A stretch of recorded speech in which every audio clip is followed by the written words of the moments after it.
What is up, YouTube? Just wanted to hit you guys with a little bit of a car vlog. Driving to Rhode Island right now. Actually just got into Rhode Island, got some gas, and just cruising, going to see my little brother for his birthday. My birthday was yesterday, his is today, so a weekend full of birthdays. I haven't been, pumping out a lot of videos. Work has been crazy, and it put me way behind. I got some products in for some companies. I got some Bluetooth wireless, like earbuds, similar to like the Samsung, what are they, Icon X's or whatever, it look like that. I'll be reviewing them shortly. I got a car charger, wireless car charger, that I'll be reviewing. Got some other stuff. I just got this as a birthday gift, the Samsung Gear 3 Frontier, sick watch, so I'll be dropping some videos on that. Watch faces, things like that, little tips and tricks that I learned, and then I'll have a full review. I also have my full review coming on my Samsung Galaxy S9 that I'm shooting on right now. Really, really, really enjoying this phone. I haven't had any hiccups at all. The cameras are great, speed is great. The only thing that really could be better is probably battery life. I get decent battery life, gets me through the day, and where I can charge it at night. But it could be better. If I really push some things to the limit, then I could be having to recharge earlier, things like that. I just picked up a Zero Lemon battery case with a 4,700 milliamp hour battery in it, so stay tuned for that review. That's something that you grab and use on this phone, which would boost the battery life, unbelievable. I'll probably get a couple days out of it with that battery case, but I'm going to double check that and see exactly how much I do get out of it. So we'll see. That video will be dropping soon, but I do have a ton of videos coming up for you guys. Like I said, work was just crazy, and I noticed, not putting the videos out, my channel was declining. My, obviously my watch minutes, my views, my subscriber change per month, and I'm trying to hit that 1,000 subscriber goal coming up. I think I'm at 840, 830, something like that. So that'll be coming up soon. That's a pretty big milestone for me, because when I first started out, I really didn't know what was going to happen with this YouTube thing. I was, hoping that I could make something with it, but it was more of a passion, which it still is a passion, because, I'm not getting paid or anything like that. I don't have enough subscribers to get any ad revenue right now, so after 1,000 I can start getting ad revenue, but even then it's really not going to be a ton of ad revenue. But it's something that can go in, a couple months of ad revenue. You can buy yourself a phone and review stuff like that. So it definitely will help out the channel, so that will be a great little jump up. And it's just cool to know that you got 1,000 people that subscribe to your channel that really appreciate the content you're putting out. All the comments I get, people saying, hey, thanks, you saved me time, or hey, I appreciate the review on this. That stuff, that's a cool feeling, knowing that you get to help people, in some of their choices, and that you have, your opinion is enough to sway some people. So that's why you got to be honest with these opinions that you get. A lot of these bigger YouTubers, they get paid by these companies, so they don't put out, harsh reviews on these products, and it's not the best, because people really, take everything they say and then they run with it. If somebody says the iPhone 10 is the best phone ever, people are going out and buying that phone just based on what MKBHD says, or one of these other bigger guys, Unbox Therapy, even though he seems to be pretty good at keeping it real. But some of these guys, they're just not too biased. So it's, you have an opinion, people take your opinion, and sometimes they'll run with it. So you got to make sure you give them the best idea of what you're giving them. Don't lie.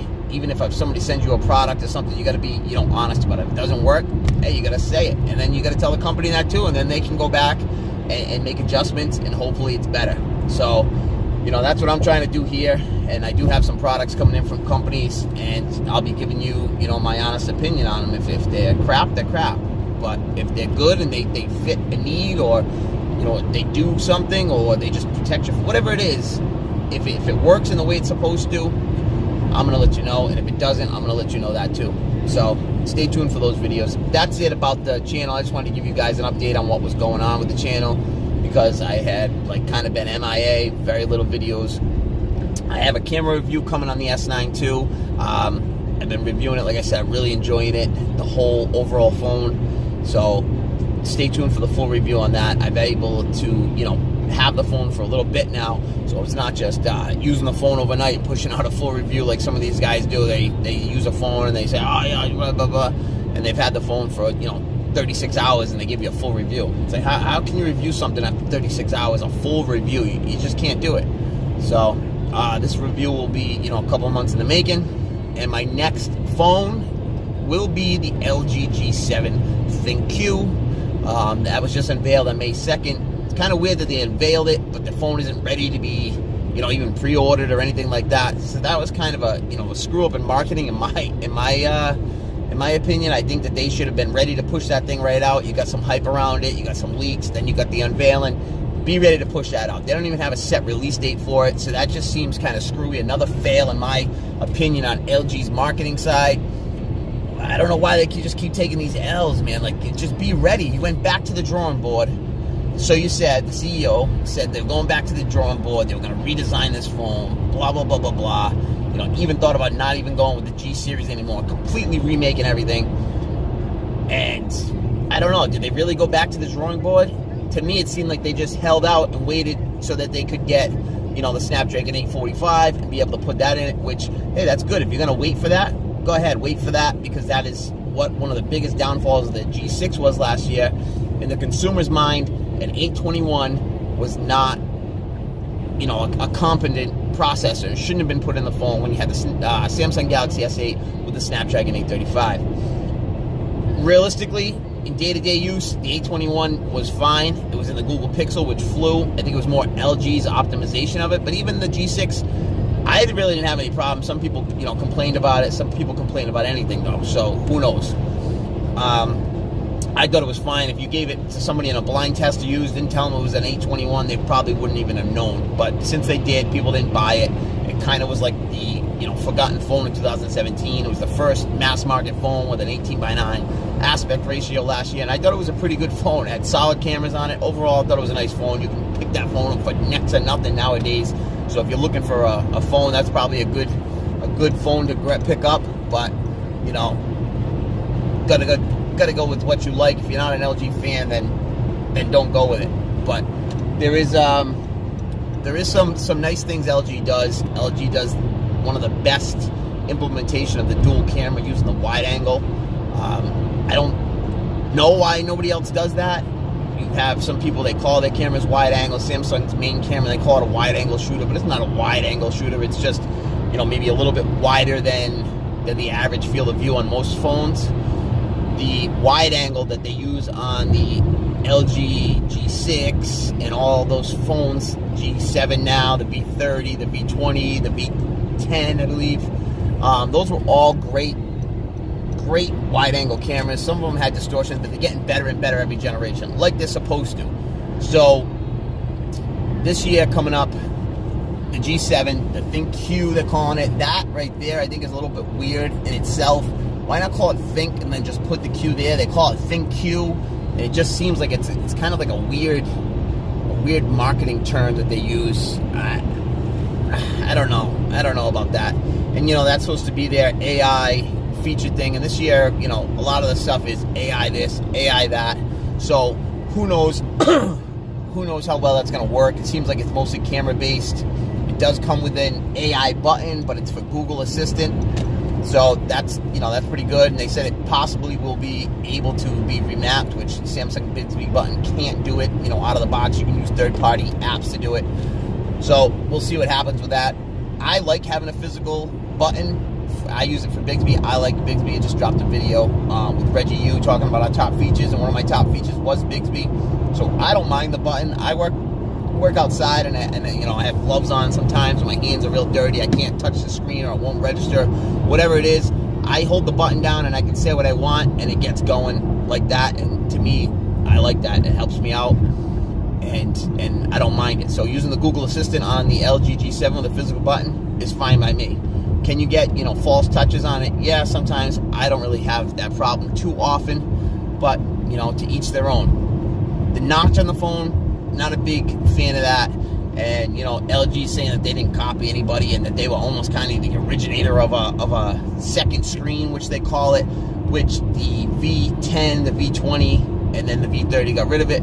The second screen was great. I loved the second screen on those V10 and the V20. That was a thing that I enjoyed, having that access without having to open up the main screen. So now they're kind of saying that this notch thing is a second screen, but call it what it is. It's just a notch, and you can get rid of it, and then you lose out on real estate on the screen. But they did make the screen a little bit bigger, so instead of 6 inches, I think it's 6.1, so that you kind of you're making the screen a little bit bigger, so that second screen, or whatever the hell, like the notch, if you take away the notch or using the notch, that space is space that you probably wouldn't have had anyways if they had made it a regular 6-inch screen or 5.96 or whatever, like it was on the V30. So we'll see. I don't think they went back to the drawing board altogether on it, but I am interested in testing it out. I will pick it up. If it comes to T-Mobile, I'll get it on the Jump program. If for some reason it doesn't come to T-Mobile, then I will not be picking up the G7. I will wait for it to drop in price, which we know it will, because LG phones just crash big time for some reason. But, I'm interested in it in that aspect, that I think it will be decent. I'm tempted to see the cameras because I've been missing out on the wide-angle camera. I was in Boston yesterday, and I've been in Boston a few times, and, with the Samsung Galaxy S9, you got great cameras on it, but you can't take wide-angle photos, and you can only back up so much when you're inside of a big city like New York or Boston or something like that. You got the tall buildings. You can't get them in good frame with a regular camera. So that's where the G7, I think, is going to really, shine. They've taken down the field of view a little bit, but they're supposed to be able to, it's supposed to be a nicer, crisp photo. So we'll see. 2 dual 16 megapixel cameras. So I think it's going to be, probably similar camera setup, f1.6, that you've seen on the V30. I was disappointed with the V30. I don't think that the cameras were all that great on it. I actually thought that they were not that good in some aspects. And, I had a lot of people disagree with me, but there's a reason why they put out, different implementations of the V30. There was some issues with that phone, and they came out, 2 different versions, the V30 Plus, the V30s ThinQ. So I think that they knew there were some issues with it. They even put out that AI, night mode or whatever, to make better low light. So if you had the best low light camera and photos being taken on your phone, you wouldn't really have to push out better low light, because your phone already was supposed to do that with the f1.6. That's what you promoted, and it really didn't do all that. So, just a little bit of stuff. It does come with 4 gigs of RAM, which I think is enough. I'm using the S9, which comes with 4 gigs of RAM, and I really don't have any issue. The phone runs great to me. Haven't had any hiccups. More RAM, yeah, could be better, I guess, but I think that's fine. I think you'll see the V30 or the V40 or V35, whatever they're gonna jump it up to. I think next year, that's when you're gonna see the 6 gigs of RAM on that, and they'll use that as their differentiator in that model. It'll be more beefed up version. So that's what I expect to see with that. And pretty much I'm gonna hopefully pick that up and go with that. I want to shoot a question out to you guys. Which phone would you like to see in the middle tier, like budget range? So from, $150 to $300. Is there a phone that you guys are interested in? I've seen the new Mobile 3, G3. What else was there? You get the Motorola G6. You got there's a few other phones out there in that price range, and those phones are becoming better and better and better. And not everybody needs a flagship phone. Some people buy these flagships and they don't use a tenth of the stuff that's in these phones, so they don't really need it, and they're paying over the price. Or people just don't have the money or don't want to spend the money, so they want to be able to see these other types of phones. So I want to start bringing in some more of these budget phones. So let me know, guys, which which phone you guys would like to see in that price range. Leave it down below in the comment section, and I'm gonna take you guys' opinion and look into it on my own, obviously, because I'll be buying it. And I'm going to be picking up a budget phone for the channel. And I want to, do flagships and budgets. For me, T-Mobile, I get the T-Mobile Jump. So I can jump every month to a new flagship phone. So that's where I'll mostly be getting my flagship phones, is from T-Mobile Jump. And then the other phones I'll be picking up and bringing in myself, which will be the budget phones. So that's where I want to go with that. I want to be able to, get people that enjoy the budget phones, or need a more budget phone, or looking for a second phone, can't afford it, don't need all the tips, everything. So that's that. So anyways, guys, I just got in here, going in to see my brother, wish him a happy birthday. Just wanted to give you guys this video, an update on the channel, tell you about the ideas, what I got going forward, some of the stuff I got going on, and that's about it. Hope you guys enjoyed this video. Enjoy your day around here in Boston. Spring is kicking into almost summer because we're kind of skipping spring, but looks like this week it's going to be really, really nice, 60s and 70s. Hopefully I can get out and take some pictures for the Instagram. Go check out the Instagram. I'm always dropping pictures with the phones that I have, things like that, and dropping some leaks if I find out what's going on. So hope you guys enjoy your day, and I'll catch you later.